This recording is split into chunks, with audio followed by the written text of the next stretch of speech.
Panginoon, please bless and protect my family. Panginoon, maraming salamat sa mga bagong blessings na hatid ng araw na ito.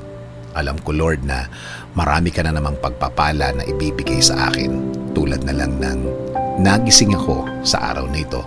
Ito pa lang, alam kong may plano ka pa para sa akin.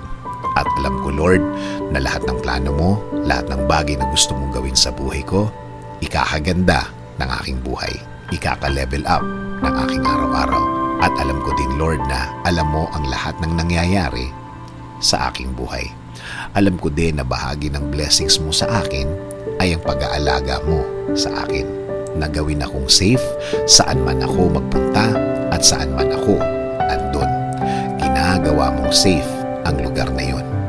At alam ko, Lord, na since ikaw ang nangunguna ng aking buhay, alam kong patuloy mo akong i-guide sa mga darating na araw at panahon at sa lahat ng aking gagawin sa mga susunod na araw, linggo, at mga taon na darating sa aking buhay.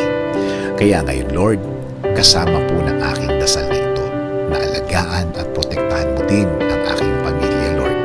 I-bless mo sila sa lahat ng kanilang gagawin at pupuntahan.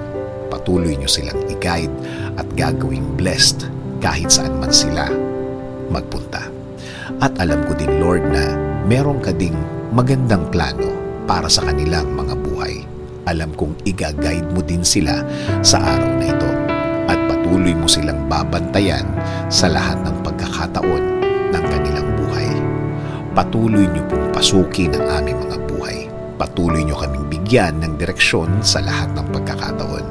Ilagay niyo po sa aming mga buhay ang mga tamang opportunity sa aming mga daan.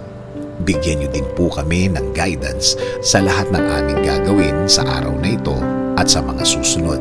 Mga gagawin na nakaayon sa inyong plano, Lord, para maging pleasing po sa inyo ang aming buhay. Gawin niyo rin pong ligtas ang mga biyahe na gagawin namin sa araw na ito. Ilayo niyo po kami sa mga masasamang pangyayari na pwede naming ikapahamak. Ilayo niyo rin po kami sa mga taong gumagawa at nagpaplano palagi ng masama sa kanilang mga kapwa.